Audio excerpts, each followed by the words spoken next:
It's time for the 1430 Connection on 1430 WNAV and 99.9 FM, spotlighting news, newsmakers, and important community issues. Now, with this week's edition of the 1430 Connection, here is WNAV news anchor Donna Cole. Welcome to the 1430 Connection. I'm Donna Cole. I'm talking today to Paul Bollinger. He goes by Bo, I think. Yes, Bo?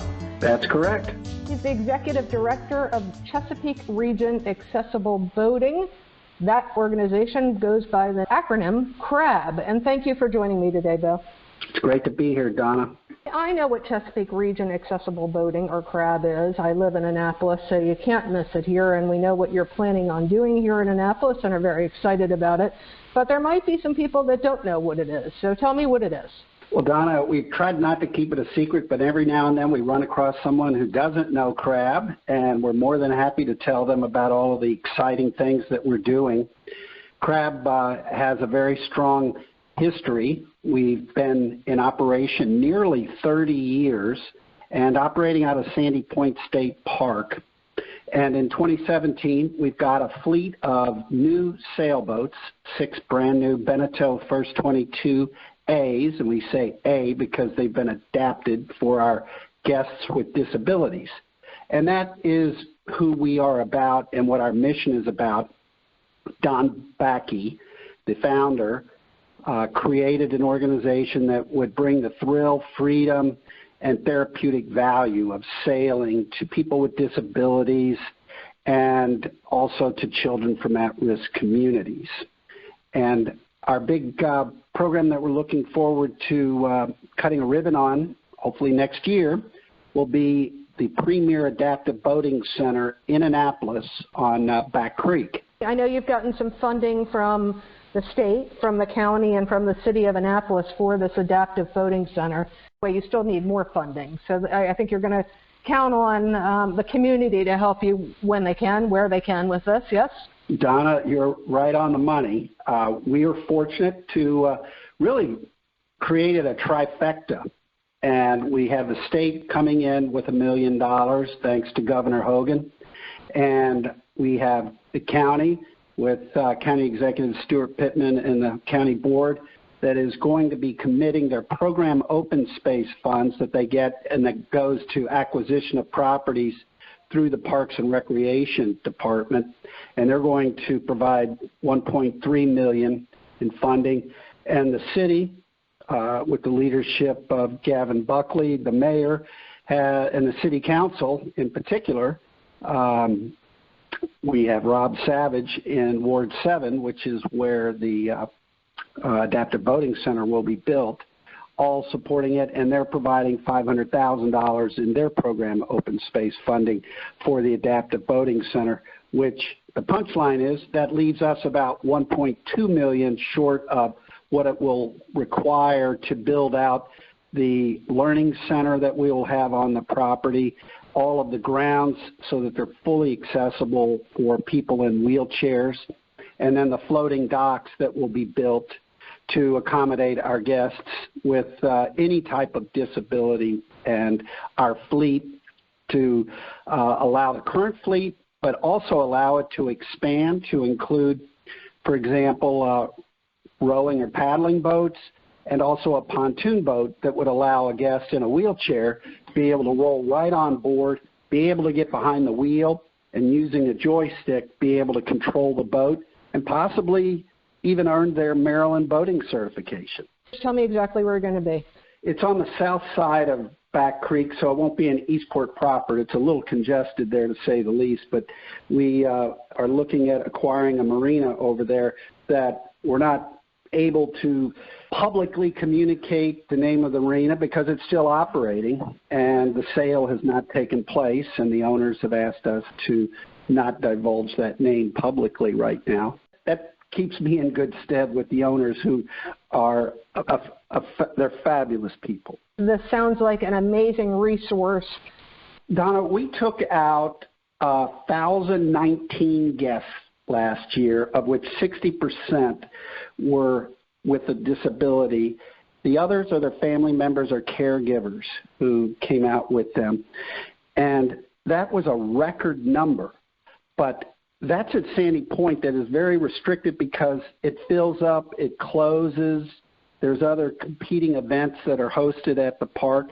And we see the Adaptive Boating Center as allowing us to be able to serve 2 or 3 times as many people as we have served so far. And most people don't think about it, but the largest minority in our state are people with disabilities. It's 20%. And you think, Donna, about the baby boomers and that bell curve of boomers moving to the right. We're in a growth market. Annapolis, and not to get into this age-old contest between Newport, Rhode Island, the sailing capital of the United States. We should have sailing accessible for everyone, right? You're right. We say that we're the sailing capital of the United States. I think I heard it better that Newport's the yachting capital, which I don't think anybody would argue with. Probably. But the fact that, just take Bakke Creek, for instance. I've counted. There's 1,200 slips on Bakke Creek, and there's not one that is ADA accessible. On Spa Creek, the state owns the dock in front of the Berta's house, which technically is ADA accessible. And the city has Truxton Park at the very end of Spa Creek that has accessible piers. But the big dividing factor here that people often don't think about is if you roll your wheelchair down a dock or you take your walker or whatever the case may be down the dock, how are you getting off the dock and getting onto a boat? That takes special equipment. It takes people who are trained who can do that and assist someone with a disability. And that is not a requirement as it stands right now under the U.S. Access Board's guidelines for docks and marinas. It's the epitome of looks good, less filling. So, what we're saying is, and we've had this discussion with Mayor Buckley, you will be able to point to the Adaptive Boating Center as the blue sign in the parking lot that's the handicap parking sign that provides access to the Chesapeake Bay for anyone with a disability. We're going to take a short break. We'll be right back on the 1430 Connection.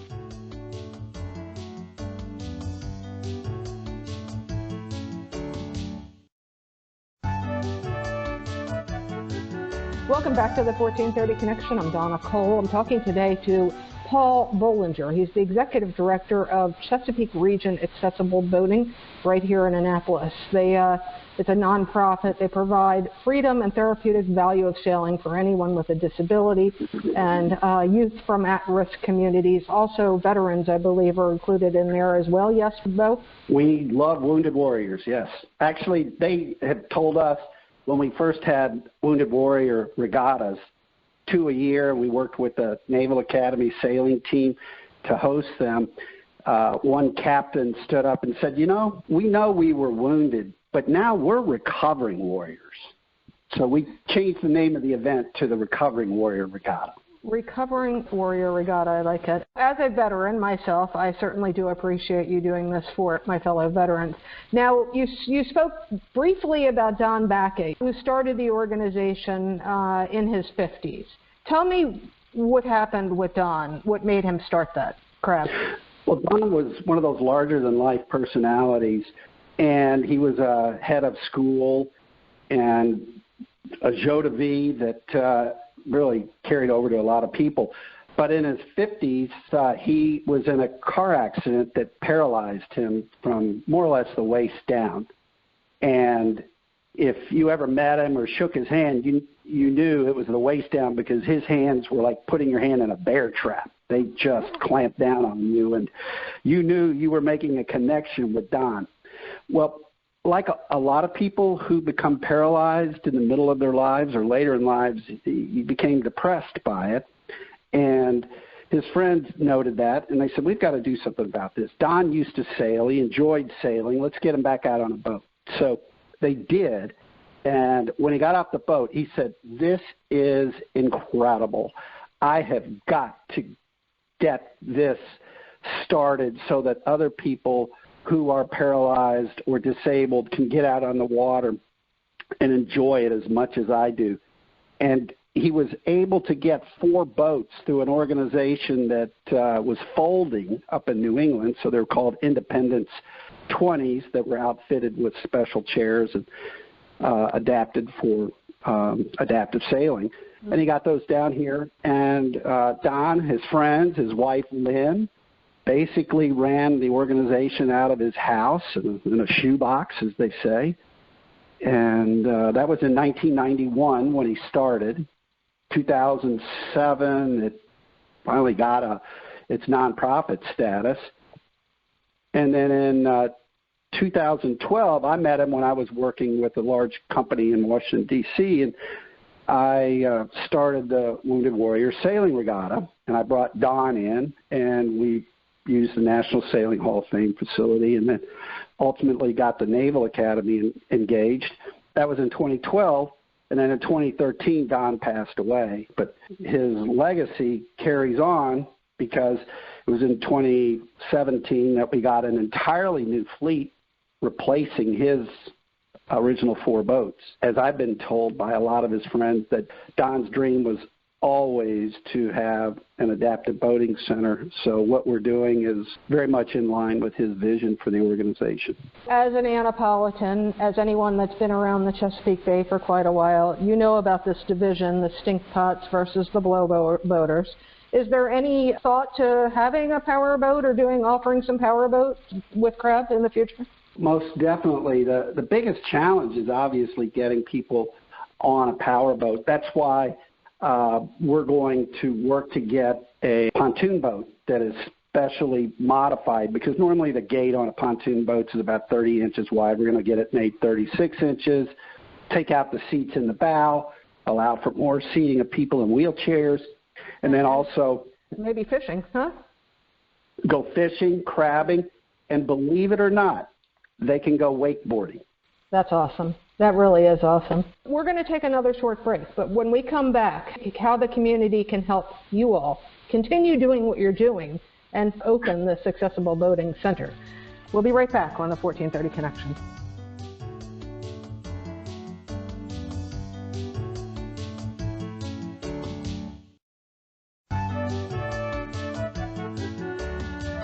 Welcome back to the 1430 Connection. I'm Donna Cole. I'm talking today to Paul Bollinger. He goes by Bo. He's the Executive Director of CRAB.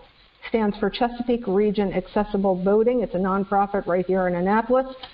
They provide sailing for anyone with a disability, our veterans, and youth from at-risk communities. And they are in the process of getting ready to build an adaptive boating center. They've had some funding, some great funding from the state, county, and city of Annapolis. But that funding will only take them so far, and they still need the community's help. How can people help? Well, Donna, what we're doing is actively engaging in a capital development campaign. We hired a director of development to lead it who had experience at the Key School, the Medical Center, and St. Mary's. So we're going at this with an approach of focusing on those individuals who in town may not have a specific organization or activity that they support for their charitable contributions. But there's a lot of high net worth people in Annapolis who very much could support the Adaptive Boating Center and see that their family or friends who have disabilities could benefit from this operation.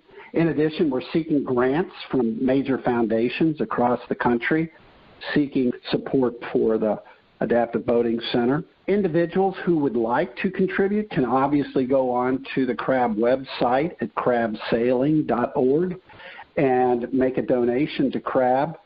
I'd be happy to speak with anybody personally or visit them from a safe social distance to provide them more information about the Adaptive Boating Center and what it will mean. We have naming opportunities for the building, for the docks, for the Serenity Park that we're going to build. There's really no limit to what people can contribute and, if they so wish, have their name on the facility. The building, by the way, on the website, it looks absolutely beautiful. Well, thank you. Roy Higgs International, the architecture firm right here in Annapolis on Spa Creek, one who did all of the preliminary design and drawings for the building.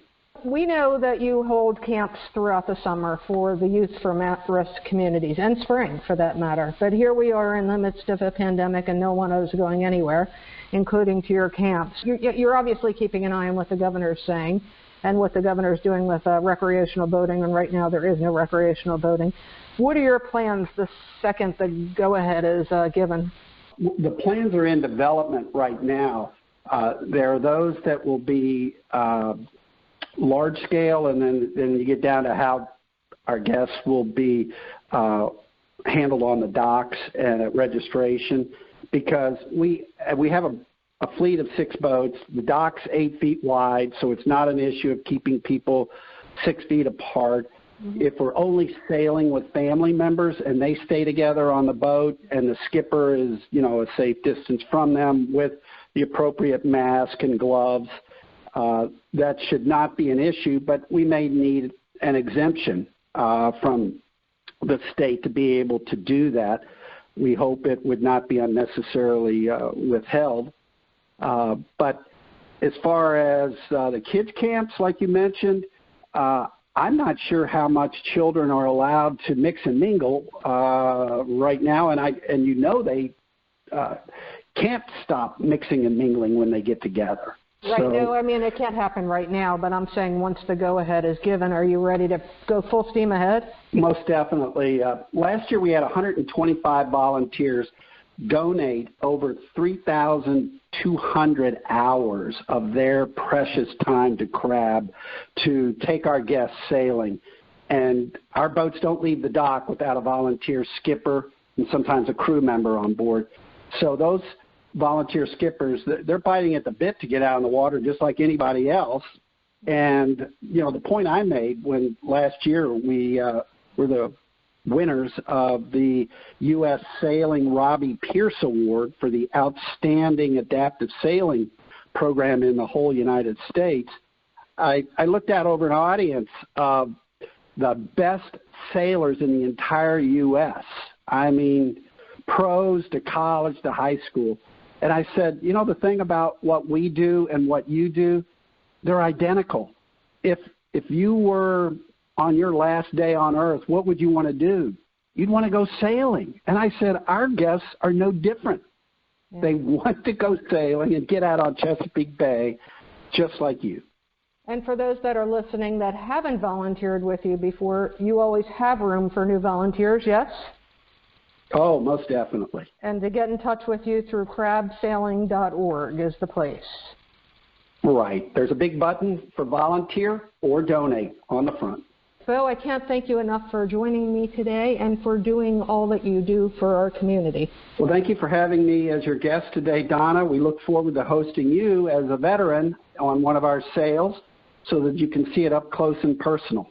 I would love to. I will absolutely take you up on that offer. This is Donna Cole on the 1430 Connection. We'll see you next week.